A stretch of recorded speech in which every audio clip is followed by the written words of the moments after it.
I've got one that can see.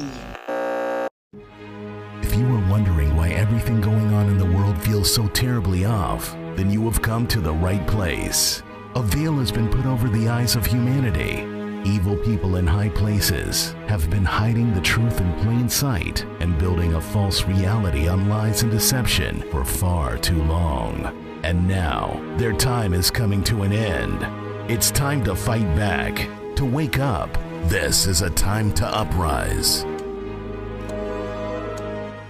This is a time to uprise. Welcome to today's show. The rumors of war continue with China, and we're going to continue to hear these rumors of war with China and with Russia as they continue to sabotage the United States of America. And of course, this is all being done by design. In America, when everything falls and crumbles, our government is going to blame China, our government is going to blame Russia, when in reality, it is our own government who is doing this to us. But the media will cover conflict with China is inevitable unless the U.S. changes course, Beijing's new foreign minister warns. The fiery comments echoed remarks by President Xi, blaming U.S. efforts to contain China for deteriorating relations and suggesting Beijing would increasingly seek to push back. Now, we know that this is completely false because America has sold out to China. North America is owned by China. Canada and America are owned by China. We have given them our land.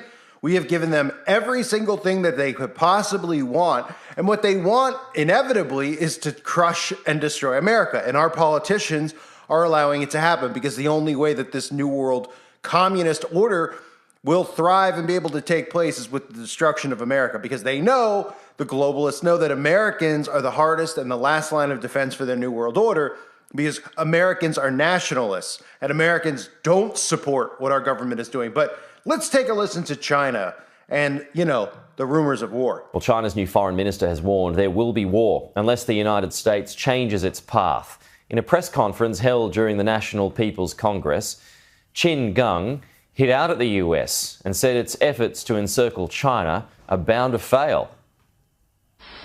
The new face of China's foreign affairs fronted the foreign press for the first time. And one of Qin Gang's first statements was to warn of a potential war. If the United States does not hit the brakes but continues to speed down the wrong path, no amount of guardrails can prevent a crash, and there will surely be conflict and confrontation.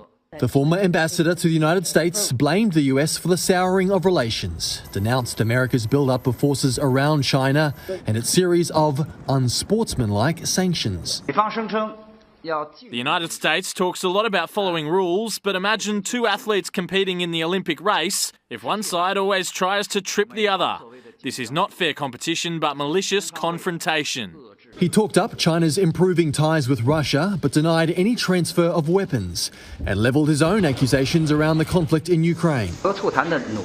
Regrettably, efforts to persuade peace and promote talks have been consistently undermined. It seems that there is an invisible hand pushing for the protraction and escalation of the conflict, using the Ukrainian crisis to serve certain geopolitical agendas.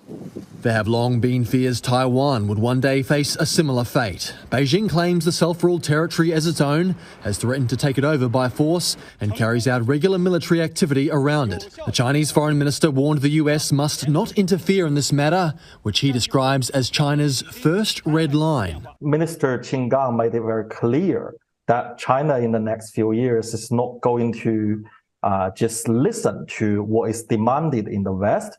China is going to make its own voice. I think the West cannot expect China to just do the ways they want China to do in many aspects, especially those areas that China sees as its core interests.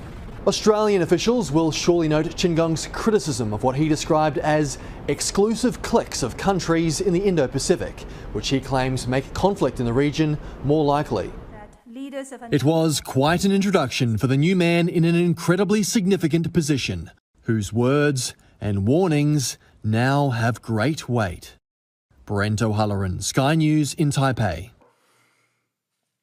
So we're supposed to look at this and we're supposed to actually believe like our country and China are going to go to war. And how did this all start? Oh, over a balloon that was flying over America that we didn't shoot down until it got over the ocean.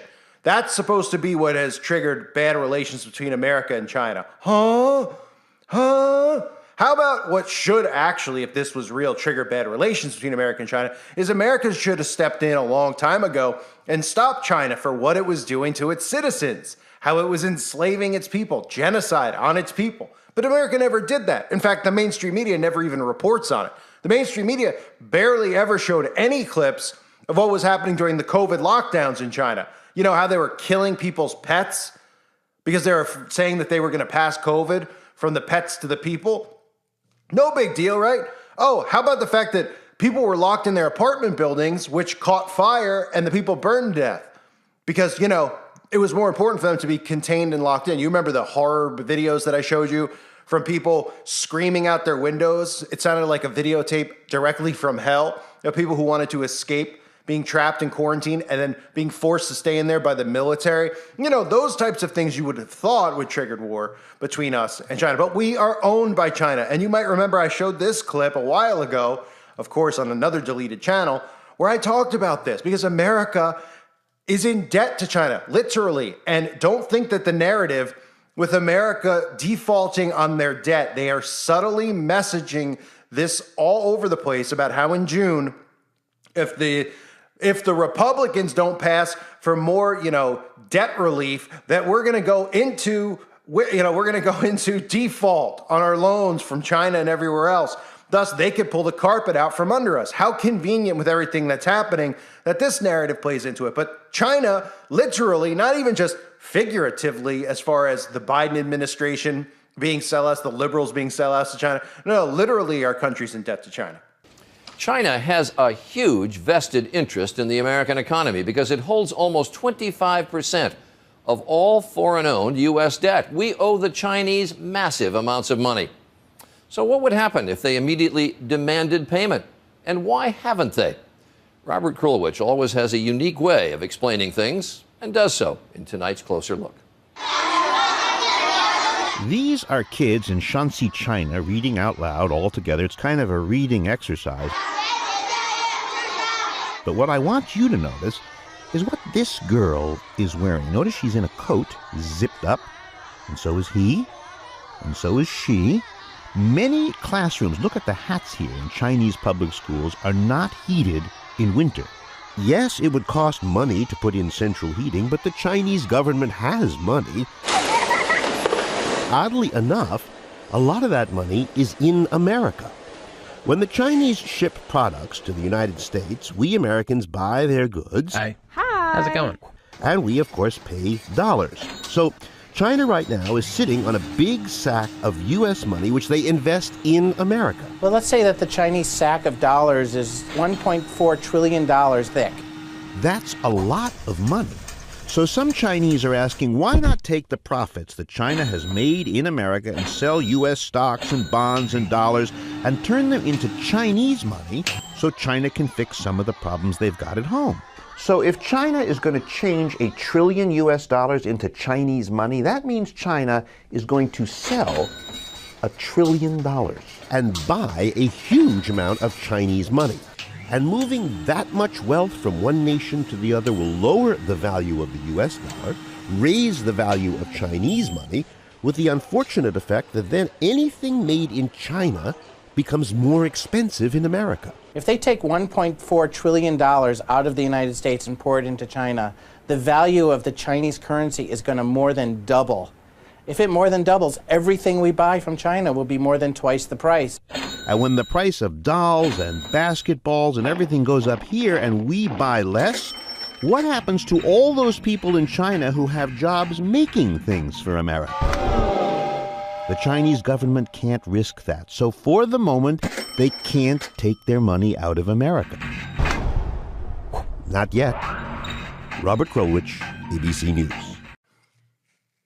So on top of all these things where we're in debt to China, where the spy balloons, which are, of course, if our country was really at war with China, would we not have shot down the spy balloon before it flew across the entire country?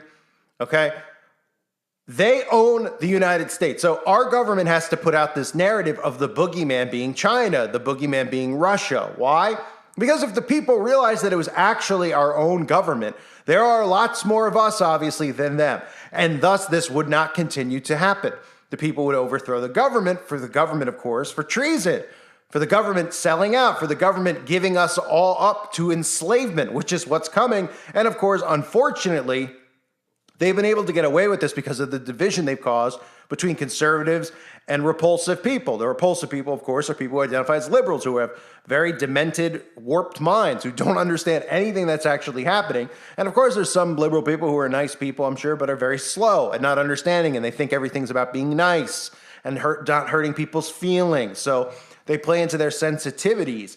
And that's how we got to where we are. So the United States and China are hurtling towards confrontation and conflict unless Washington changes course. Beijing's new foreign minister warned Tuesday. The fiery comments from Chinese Foreign Minister Qin Gang underlined the deepening tensions between the world's two largest economies in the wake of the surveillance balloon saga and Russia's war in Ukraine. Keep in mind, the economy, not only talking about what I just mentioned with us being in debt to China, which you can look at that from whatever perspective you want. There needs to be excuses to destroy our economy too.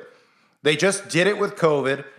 Now they'll do it with other things. Oh, the price of importing things from China is so expensive because China's mad at America. China's not going to give America this crop or that crop. They're not going to give us energy. All this stuff, right? Because we're throwing all of our dependence on other countries instead of being independent, which is part of what they're doing to destroy America.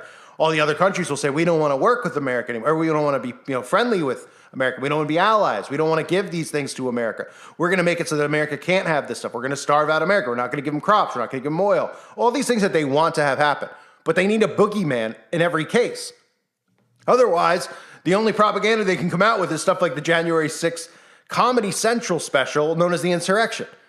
Which, again, obviously I'm not Republican, but I mean, it's one of the worst CIA operations that's ever been created. I said it the day that it happened, I did a video on it, saying, I mean, if people actually believe this, they're out of their minds. Now, 2 years later, they're finally going, oh my goodness, it was infiltrated by the FBI and the CIA. Well, who do you think started it?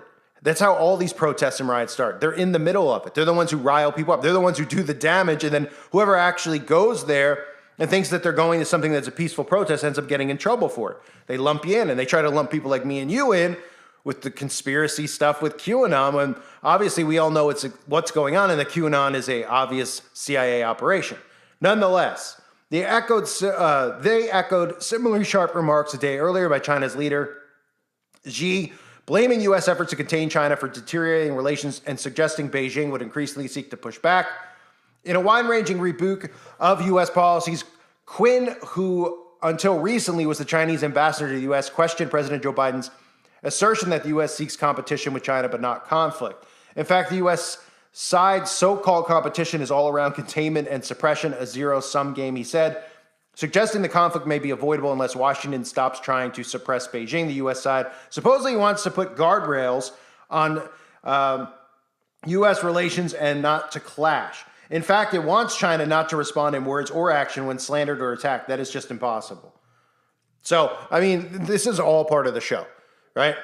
This is just done by design. The balloon was done by design. The balloon was highly likely our own balloon. Like I mentioned, in 2020, they came out and they said the FBI was going to put surveillance balloons up flying around America, tracking people to supposedly watch out for drug trafficking, when in reality it was to monitor people like me and you that they deemed terroristic threats because we question this communist dictatorship that has currently placed itself in power, that has not been elected, that has been selected. And again, this is all about bringing about the New World Order. So we're going to hear rumors of war, and we're going to hear them over and over again. This is biblical. However, keep in mind when you're sharing this information with other people that it's our own government that's doing it, working with the other governments.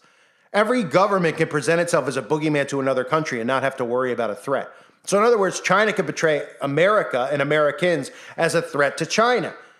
Right? So that those people don't think that their president over there is a bad person and he's making them live like this because he's a bad person, which is the reality. They blame it on boogeymen. All these governments do, and that's how they're working people into the one world government. So we'll continue to hear stories like this. It's so clear. I mean, if people don't realize America is sold out to China at this point, I don't know what to tell you. I mean, we're literally giving them our farmland. We literally have Chinese police stations in America. I mean, do you think that would ever be allowed? If you mentioned that like 100 years ago, and I'm not saying that all governments, that there weren't corrupt governments back then. Of course, the government's been infiltrated by secret societies since governments existed, especially the Freemasons. But you wouldn't be able to get away with something like this as far as the public finding out. Oh, wait, what? You gave all those acres in Idaho to China? You gave all those acres in Wyoming to China? The people go, no, you didn't. They grab pitchforks. It'd be over pretty quickly. There'd be a revolutionary war. There'd be a civil war against the government, right? In today's world, of course, we could do these types of things and then distract people by trying to figure out and asking them if a man can get pregnant or not. That's what we live in now. It's pure insanity. It's utter chaos, and this is exactly the way they want it. I thank everyone for being here. Hope you're all doing well. God bless you and your families.